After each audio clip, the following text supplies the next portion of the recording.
नमस्कार साथियों, मैं हूं राहुल और आप लोगों का स्वागत करता हूं हमारे study circle with Rahul channel पर। तो आज का हमारा अध्ययन होने वाला है इतिहास के दूसरे पाठ का, जिसका नाम है भारत में राष्ट्रवाद, जो कि बहुत ही महत्वपूर्ण इसके क्वेश्चंस आने वाले हैं आप लोगों के बोर्ड एग्ज़ाम में। तो ध्यान से देखिएगा और चलिए स्टार्ट करते हैं वीडियो को। तो पहला प्रश्न है हमारा, यानी बुक का है, मैं नहीं पूछ रहा हूँ, ये बुक का प्रश्न है। दांडी मार्च क्या था? मतलब ये पूछ रहा है कि दांडी मार्च क्या था, गांधी जी ने इसे क्यों शुरू किया था। क्वेश्चन देख लीजिए ध्यान से। दांडी मार्च क्या था और गांधी जी ने इसे क्यों शुरू किया था। तो आइए आंसर देखते हैं। महात्मा गांधी ने नमक कर के विरोध में वायसराय इरविन को एक चेतावनी पत्र लिखा था। यानी जो महात्मा गांधी थे उन्होंने नमक पर, मतलब जो पहले ही नमक पर कर लगाया गया था, उसके विरोध में वायसराय के इरविन को एक चेतावनी पत्र लिखा था। इन्होंने लिखा था कि 11 मार्च 1930 ईस्वी तक इनकी मांगें नहीं मानी गई तो वे सविनय अवज्ञा आंदोलन छेड़ देंगे। यानी गांधी जी ने उस पत्र में लिखा था कि 11 मार्च 1930 ईस्वी तक उनकी मांगें नहीं मानी गई तो वे सविनय अवज्ञा आंदोलन छेड़ देंगे। आगे देखते हैं। लेकिन वायसराय उनकी मांग मानने को तैयार नहीं हुआ। लेकिन जो वायसराय था उनकी मांग को मानने के लिए तैयार नहीं हुआ। अतः गांधी जी ने 12 मार्च 1930 ईस्वी को अपने 78 स्वयंसेवकों, यानी 78, देखिए स्वयंसेवकों का मतलब क्या होता है, जो स्वयं का मतलब खुद के, जो स्वयं गांधी जी के खुद के 78 सेवक थे, उनके साथ साबरमती आश्रम से 24 किमी दूर, यानी जो उनका साबरमती आश्रम था उससे 24 किमी यानी किलोमीटर दूर दांडी तक जो यात्रा की, मतलब गांधी जी अपने साबरमती आश्रम से अपने स्वयं के 78 सेवकों के साथ जो 240 किलोमीटर की यात्रा तय किए, उसे ही दांडी मार्च कहा जाता है। इस प्रकार यह जत्था दांडी पहुंचा और वहां समुद्र के पानी से नमक बनाकर नमक कानून तोड़ दिया। ठीक है, तो मैं आशा करता हूँ कि आप लोगों को समझ में आया होगा। तो आइए अगला प्रश्न देखते हैं। अगला प्रश्न हमारा क्या है कि जलियांवाला बाग हत्याकांड की घटना का वर्णन कीजिए, इसके क्या प्रभाव पड़े। यानी जो जलियांवाला बाग हत्याकांड हुआ था उस घटना का आपको वर्णन करना है और उसके क्या प्रभाव पड़े थे वो भी आपको बताना है। तो आइए फिर देखते हैं कि क्या बता रहा है। जलियांवाला बाग हत्याकांड, यानी ब्रिटिश सरकार ने 1919 ईस्वी में रॉलेट एक्ट नामक काला कानून पारित किया था। जो ब्रिटिश सरकार थी उसने 1919 ईस्वी में रॉलेट एक्ट नामक एक काला कानून पारित किया था। गांधी जी के नेतृत्व में भारतवासियों ने इस काले कानून का प्रबल विरोध किया। गांधी जी, यानी जो गांधी जी थे उनके नेतृत्व में जो भारतवासी थे उन्होंने इस काले कानून का प्रबल विरोध किया। 13 अप्रैल 1919 ईस्वी को अमृतसर के जलियांवाला बाग में इस कानून के प्रति विरोध प्रकट करने के लिए नागरिकों की शांतिपूर्ण सभा का आयोजन किया गया।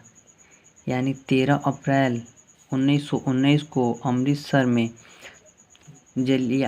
के जलियांवाला बाग में जो जितने भी गांधी जी के नेतृत्व में भारतवासी थे वह सब लोग शांतिपूर्वक सभा का आयोजन करने के लिए वहाँ पर जलियांवाला बाग में उपस्थित हुए थे, यानी एकत्रित हुए थे। इसमें लगभग 20,000 लोग एकत्र हुए थे। यानी जो गांधी जी के साथ भारतवासी जलियांवाला बाग में एकत्र हुए थे उनकी संख्या लगभग 20,000 थी। ठीक, इस सभा को गैर कानूनी घोषित करके तथा बिना किसी प्रकार की चेतावनी दिए लोगों को गोलियों से भून डाला गया।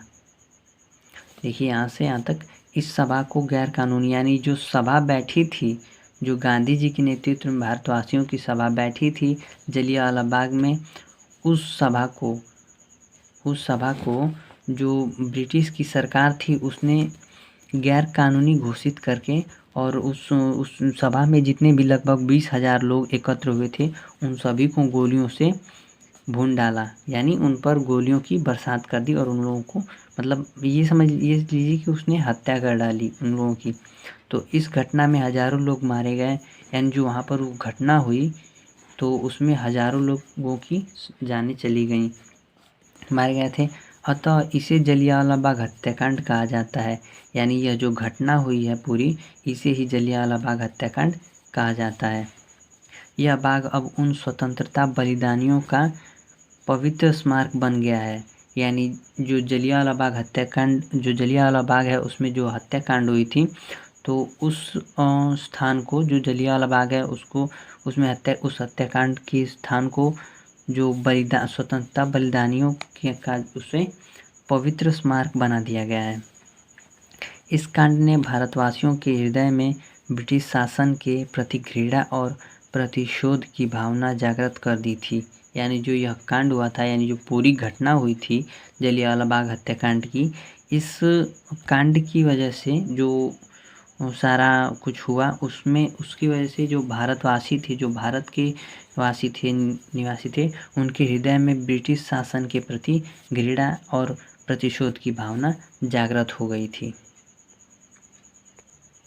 तो आइए अब हमारा अगला क्वेश्चन है, गांधी जी ने सविनय अवज्ञा आंदोलन को वापस क्यों ले लिया। देखिए गांधी जी ने एक सविनय अवज्ञा आंदोलन छेड़ा था, तो यहाँ पर वो क्वेश्चन मतलब पूछ रहा है घुमाकर कि गांधी जी ने सविनय अवज्ञा आंदोलन को वापस क्यों ले लिया।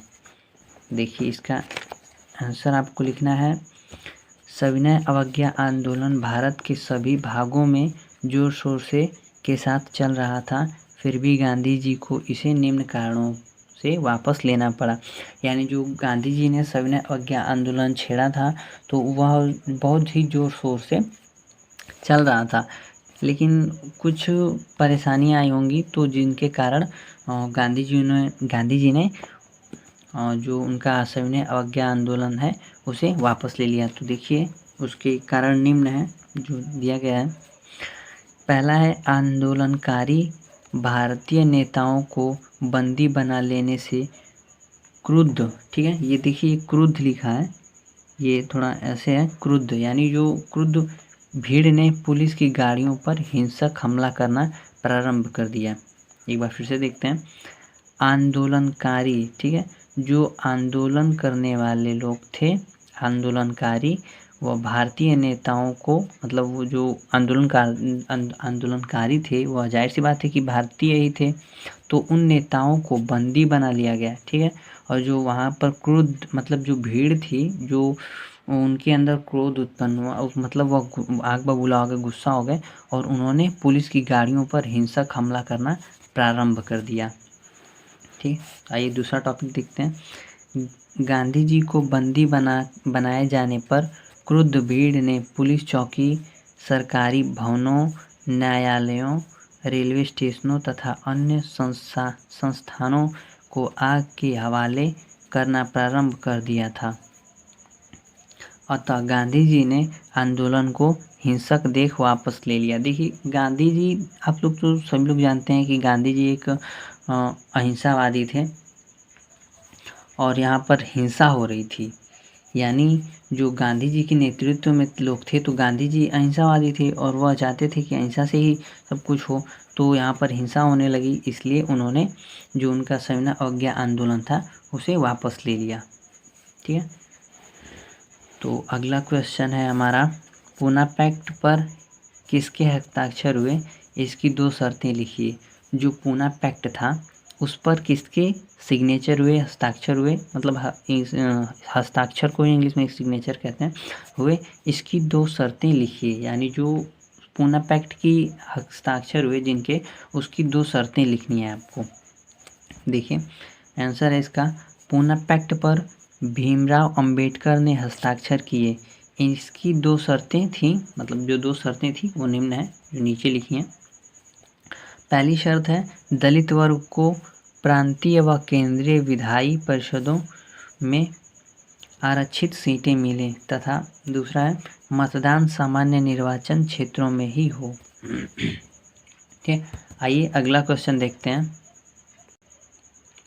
देखिए, मैं पहले भी आप लोगों से बता चुका हूँ और अभी भी बताने के बाद जा रहा हूँ और आगे भी आप लोगों से यही कहता रहूँगा कि आप लोगों को हिंदी, इंग्लिश, मैथ, साइंस चारों सब्जेक्ट में से किसी भी सब्जेक्ट का टॉपिक फंसेगा तो आप लोग कमेंट बॉक्स में लिख दीजिएगा। मैं उस पर पूरी वीडियो, उस टॉपिक पर पूरी वीडियो बनाकर अच्छे से आप लोगों तक पहुँचा दूँगा। ठीक, तो आइए देखते हैं हमारा जो क्वेश्चन है। गांधी जी ने अपनी पुस्तक हिंदी स्वराज में असहयोग आंदोलन में क्या तर्क दिया था। यानी देखिए क्वेश्चन क्या पूछा है, जो गांधी जी ने अपनी पुस्तक लिखी थी हिंदी स्वराज, उसमें असहयोग आंदोलन में क्या तर्क दिए थे। ठीक, आइए आंसर देखते हैं। गांधी जी ने अपनी पुस्तक हिंदी स्वराज में कहा था कि भारत में ब्रिटिश शासन भारतीयों के सहयोग से ही स्थापित हुआ था और यह शासन इसी सहयोग के कारण ही चल रहा है। यदि भारत के लोग अपना सहयोग वापस ले लें तो साल भर के अंदर ही ब्रिटिश शासन ढह जाएगा। देखिए ये ढ है और ये ह है, ठीक है, थोड़ा सा मिस्टेक हो गया, चलिए, ढह जाएगा और स्वराज की स्थापना हो जाएगी। ठीक, देखते हैं फिर से।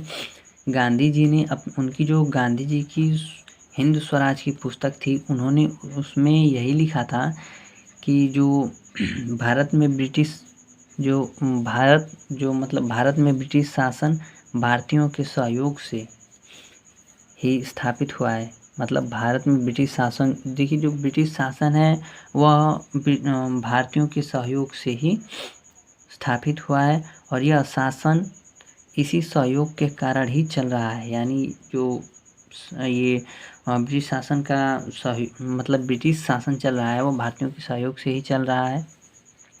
यदि भारत के लोग अपना सहयोग वापस ले लें तो मतलब गांधी जी अपनी पुस्तक में लिखे हैं कि यदि भारत के लोग अपना जो सहयोग है उसे वापस ले लें तो साल भर के अंदर ही ब्रिटिश शासन ढह जाएगा, यानी पूरी तरह से ध्वस्त हो जाएगा, या यह कह लें कि गिर जाएगा या नष्ट हो जाएगा और स्वराज की स्थापना हो जाएगी और वहाँ पर स्वराज की स्थापना हो जाएगी। तो आई होप कि आप लोगों को वीडियो पसंद आई होगी और मैंने जैसा कि पहले बताया कि आप लोगों को हिंदी, इंग्लिश, मैथ, साइंस किसी भी सब्जेक्ट पर के किसी भी टॉपिक का वीडियो चाहिए तो आप लोग प्लीज़ कमेंट बॉक्स में लिख दीजिए